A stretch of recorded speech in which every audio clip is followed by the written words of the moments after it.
Hello everyone, I'm Kennedy. And I'm Vasilis. We run Changemaker Z, a student-run initiative that aims to empower, educate, and connect Gen Zers interested in entrepreneurship. We interview teenagers with impactful projects and create resources to help you change the world. If they can do it, so can you. On this podcast, we discuss the logistics of creating different types of projects with Gen Zers who have already done it.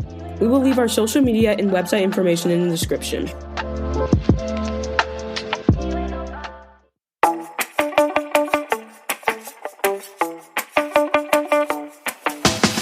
Welcome everyone to another episode of the Gen Zers Rise podcast.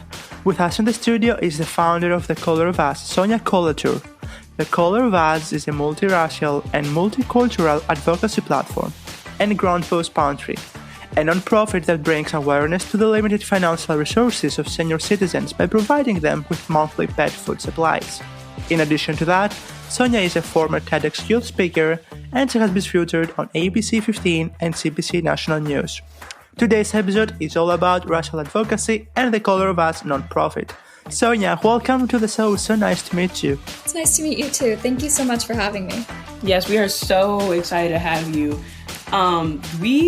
It wasn't mentioned in the bio, but like another thing that I saw when I was like researching you is this girl is like a youth Olympic archer.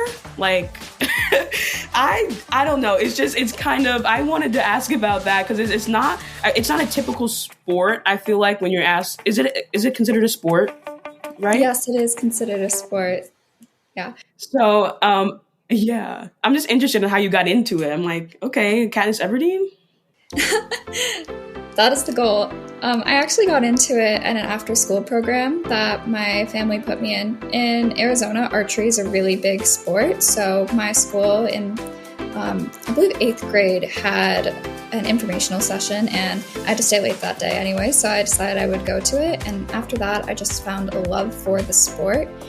So my parents decided that because I loved it so much, they would enroll me in a club outside of school, and I've been involved in it ever since.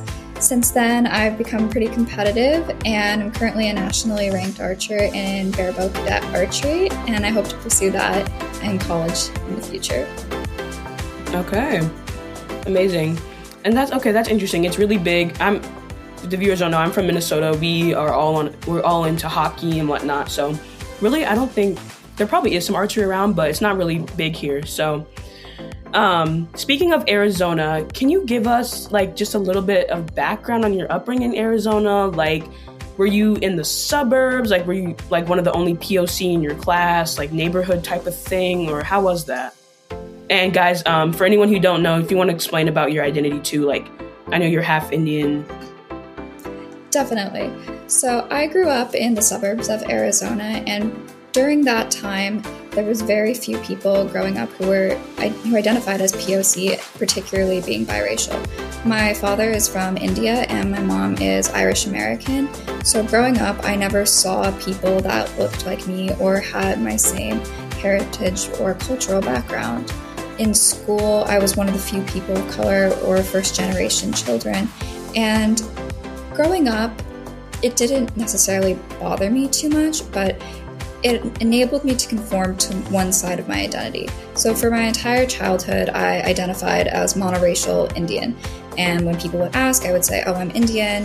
And then they would come to my house and they would meet my mom and they would tell me, no, you're not Indian. And that always really confused me growing up.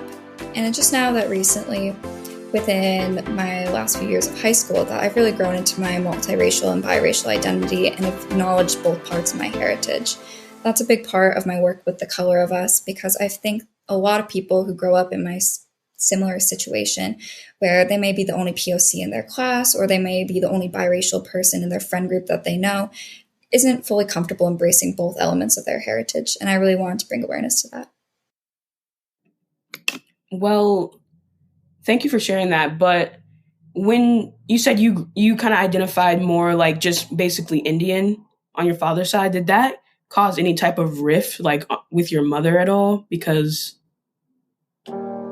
that's a great question. My mom was always really supportive of how I identified and connecting with my Indian culture. I think growing up in America, being away from cultural roots of India. She really tried to emphasize, cultural traditions, holidays, connecting with that side of my family. So when I identified as Indian, I don't think she saw that as me embracing only my monoracial identity and disacknowledging my multiracial one. I think she saw that as, she's finding pride in her cultural upbringing. And it was only until later that I realized that it wasn't just that I was finding pride in my Indian heritage, it's that I was only identifying myself that way and missing out on all of the Irish American ancestry that my mother brought. So she's always been incredibly supportive, and even now with my journey with The Color of Us and identifying more as multiracial, she's always been really supportive of that for me. Do you feel comfortable in your culture today? Like you said that like you were the only person in your class with this unique identity, but in general, how do you feel about the rest of the country, maybe the world? Is still something that you have to work through sometimes, personally? That's a really good question. It actually reminds me of one of the first podcasts that I did, and it was with Dr. Rudy Guevara Jr. of ASU. And it was titled This and That, and we talked about how identifying as multiracial or biracial, mixed race, multicultural, etc., you can identify with those elements of your heritage, but that doesn't mean you're any more of this and any less of that. You can connect with both elements equally. And I think now that's something I'm still trying to struggle with, embracing, since for a while I didn't know anything about my mother's heritage, my Irish ancestry. I just learned that I'm a quarter Swedish about a year ago, and I'm really trying to embrace and connect with that element of my culture as well. Personally, it's still a struggle trying to navigate all those different facets to my identity. But in the context of larger society, I'm really content with how I identify and the changes that I'm bringing to helping other people broaden their horizon of what it means to be multiracial. Thank you for sharing that. Right now, let's move on to the Color of Us subject. What are the different ways people can become involved into, your nonprofit, The Color of Us? So The Color of Us is really focused on increasing conversation around multiracialism and multiculturalism. I do this through blogs, podcasts, art, and social media promotions. For The Color of Us, contributors would be multiracial and multicultural youth who are interested, and particularly youth being Gen Z or under 18, because it's really a platform to help youth connect with the elements of their heritage. Within the mixed race community, there's a lot of really great organizations for adults or parenting, but there's really few resources for multiracial youth, and that's something that I wanted The Color of Us to focus on. So youth who are interested, who do identify as multiracial or multicultural, can apply to join the platform and contribute in the forms of blogs, op-eds, podcasts, or art submissions. So another thing that you do through The Color of Us is a lot of advocacy type of work. And, a huge one is you work to get June 7th through June 14th recognized as Multiracial Heritage Week in Arizona, which makes Arizona only the 20th state to recognize it in the U.S. So I can only imagine how challenging that was. How long did this take you to do? Do you have any stories about that process? Actually, I think the biggest story that comes from that process is how confusing and inaccessible government legislation can be in some scenarios. The process itself wasn't too hard, as the Arizona Governor's Office has a process for proclamations that you can go through, and you can go to the website and submit it.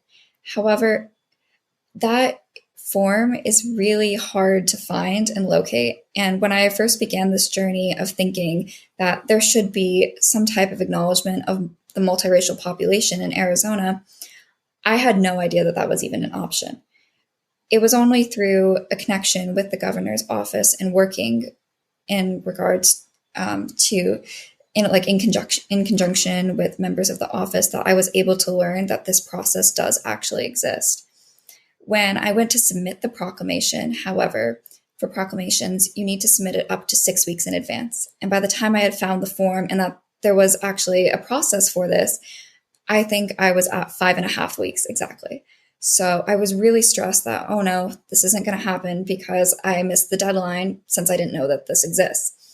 So I really worked to try to form connections within the governor's office, reach out to people in the proclamation sector, and try to get this to be pushed through. I was able to form a connection with someone in the governor's office of youth, faith, and family who actually went down to the proclamation office and asked the people what the status was on the proclamation and helped it go through faster. So I'm really grateful for all of the support that I got from family and friends and members of the governor's office of youth, faith, and family in helping me with that process. This is really wonderful.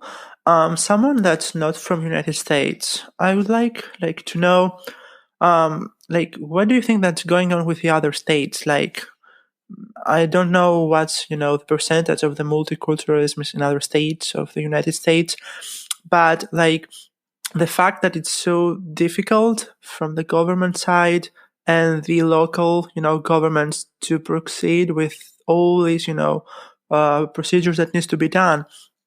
What do you think personally? Like, do you think that in other states it's like as difficult or not difficult to move on with that process? And what do you think that it could be a solution to that problem, if exist? Thank you so much. That's a really great question. Speaking from my experience personally as someone being multiracial in Arizona, I think the process itself was more challenging, not only because there's such a limited number of people that identify as multiracial in this state, but also because of the historical outlook to anything in terms of race relations in Arizona. Traditionally, our state hasn't been known as the most progressive in those issues, and any type of conversation around culture or race relations is often met with resistance from one or more political factions. In states with a larger number of multiracial individuals, there's been great strides taken forward. I know in California, there's been forms passed to include multiracial options within school systems and other stuff in that field. But overall, as a country, the multiracial population has been growing dramatically. In 2020, the census showed that the population increased by almost over 200%. So as a country, we really need to be taking into account this demographic more. And that includes first acknowledgement. A lot of, as a personal example, when I go to submit forms for school, doctor's offices, etc., and I have to come to the category of race and ethnicity, there's either a check only one box or they won't have mixed race or multiracial, so I click other. And not only is that a problem because it feels like I can't identify with anything and I don't fully belong in this new American society, it's also a problem because when you think of in terms of doctor's offices, certain races are more prone to specific types of conditions or diseases. And when I select the box other, that doesn't give a very good indication. So as a society, we really need to be thinking about this demographic and the issues that encompass it. And the first step is really to acknowledge the increase in the multiracial population and that we're a really prevalent part of American society. Yeah, that makes so much sense. And I never really thought about it that way. I'm not sure what other states have identified that week, but it's you think we have Hispanic Heritage Month, different cultural weeks and months or whatever, but it's the mixed population, I feel it was never really acknowledged. It's not something that I thought was a problem. So I wanted to move on to another subject. Your website features some beautiful artwork created by you. I would love to know the inspiration behind your, ancestral tears piece, for instance. Yeah, the ancestral tears. So obviously you guys can't see it, but it's just this image of a man or a being just laying down. It's really beautiful. Yeah, so actually, There's a really unique story with that piece. When I first founded The Color of Us, I had a really hard time connecting with other members in the mixed race community just because it's a really small network and it's really difficult to find people. So the first association that I came across that even acknowledged the mixed race experience was the Critical Mixed Race Studies Association. And through that organization, there's an annual conference held every year with global experts that come in and talk about different issues affecting the mixed race community or different pieces of policy that are being put into play, research in the field, etc. And one of the things that they do submissions for research papers for undergraduates and art submissions from anyone across the world. I had never seen an art competition that offered submissions specifically for mixed race identity. In my free time, I like to paint a lot, and a lot of it involves like cultural background and heritage, but I never really found a place to submit that to that would understand the story that I was trying to tell. So when I saw this opportunity, I thought it would be a really great way to put my artwork out there. And even if I didn't win, it would be great to know that it was going to a cause where people would look at this and understand what it was about. For that year, the theme of the artwork was ancestral futurism. And what I interpreted ancestral futurism to mean was, how do we connect with our ancestry, but move forward into the future, acknowledging that as a core part of our heritage? And the two pieces that I submitted, the first one, I included different splotches of color that were each supposed to represent different facets of identity and multiculturalism. So in thinking of my own life, I know that for me, like, I celebrate Diwali with my Indian side of my family, and my mom will make like soda bread occasionally, and sometimes those two holidays overlap. What I really wanted to show with that piece is there's so many different elements to culture and identity in being mixed race, but that all converges to form this beautiful human person with such unique experiences. With the other piece entitled Ancestral Tears, I wanted to talk about specifically how in American society, at least with my experience, I was often told to choose one element of my identity. And in that way, I ignored my Irish ancestry and my Swedish ancestry because phenotypically, I don't look that Irish or Swedish, I look more Indian. And I think that's a problem that a lot of mixed race people can relate to in terms of having to conform to one element of their identity because other people don't see it. And I really wanted to show with that piece how when we do that, we're not only hurting ourselves because we're depriving ourselves from this unique facet of our experiences, we're also ignoring the ancestral traditions that have come down from that time. And I think in my piece where the figure is kneeling, I wanted to show that the internal pain and suffering that can often bring when we ignore parts that make us whole merely to conform to society's standards. Well, it's really beautiful and impactful, and it struck me in a way. So, and correct me if I'm wrong, but a part of Color of Us, you can apply to submit artwork and be a part of it, correct? So if you're an artist, it doesn't matter which type of medium. No, you can do any type of media. I know one of our fellows in The Color of Us, she's working on a mixed media art piece. And I know there's been a few ideas to do poetry and film in the past, so any type of media is welcome to be submitted. Yeah, so fellows, if you're interested at all in becoming a fellow, check it out. Ages 12 to 18 is what's available. But I also kind of wanted to talk about your other nonprofit. Well, your nonprofit, the Grandpa's Pantry, which is so cute. The name is so cute. I was wondering, it's kind of a niche problem, senior citizens needing help with getting food for their pets. How did you come across that? Yeah, so actually with that, I started it when I was 10 years old. So I grew up visiting my great-grandmother who lived in an assisted living facility that allowed them to have companion pets. And while she didn't have a companion pet, I noticed that a lot of her friends had either dogs or cats, but she would tell us often about how Cindy next door couldn't afford the cat food, or she was struggling to make the trip out because of disability or disease or financial limitations, lack of family support, and wasn't able to fully care for a companion pet. I've always been in a family that really supports community service. So that year for my birthday, I decided I wanted to ask all of my friends to bring pet food and blankets and supplies instead of gifts or money or anything like that, so I could give that to the seniors who were struggling to take care of their pets.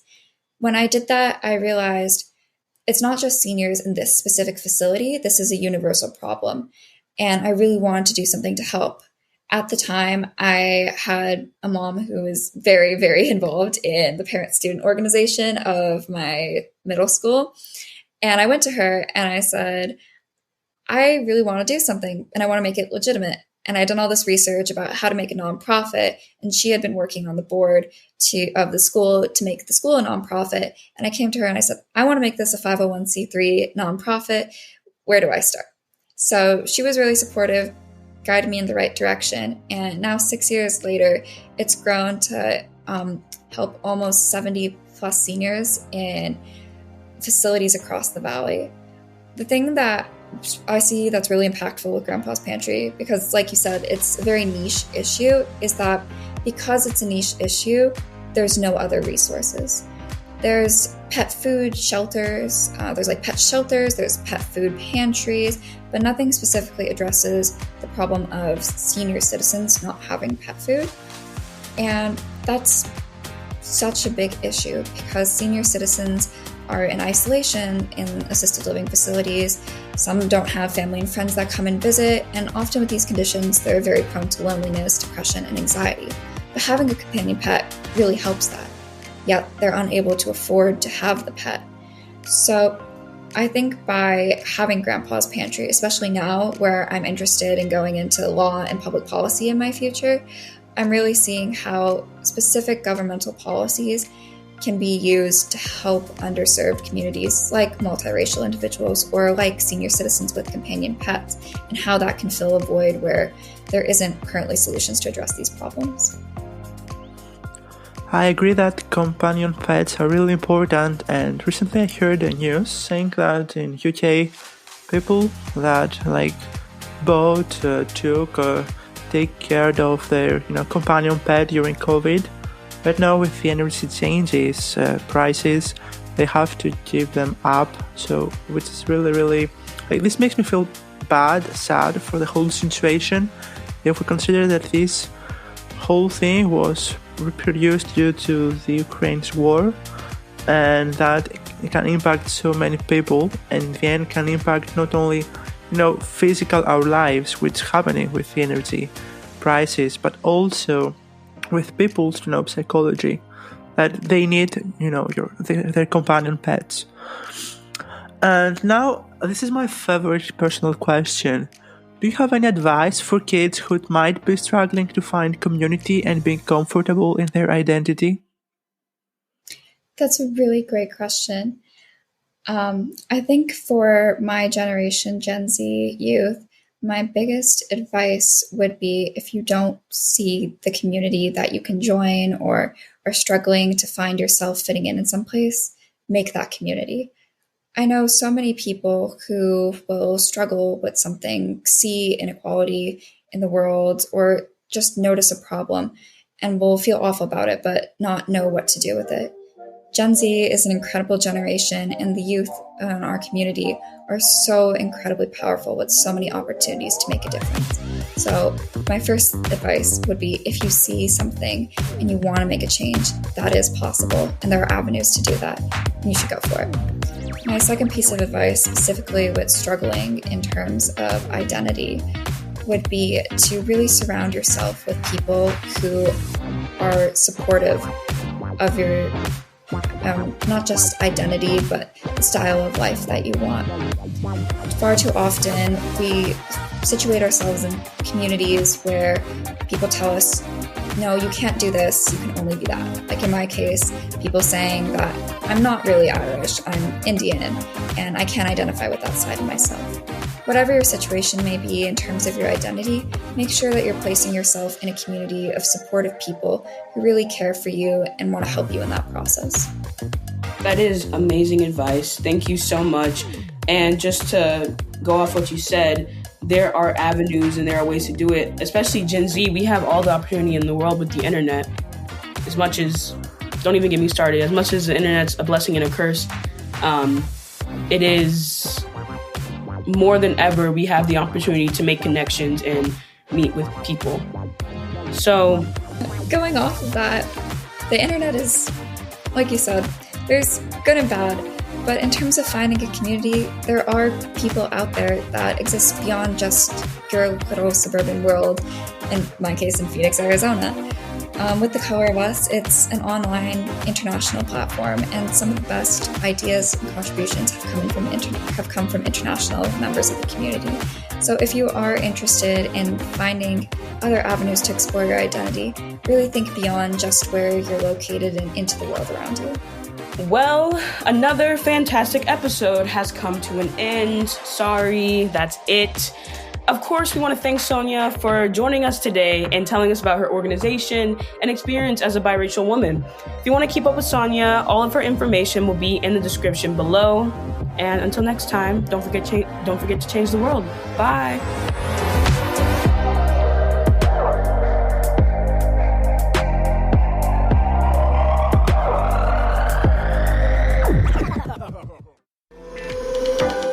Thank you guys for listening. We hope you enjoyed our conversation. We had such a great time. Make sure to leave us a review. If you want more Changemakers content, you can follow us on Instagram at Gen Zers to Rise and on Facebook at ChangemakersZ.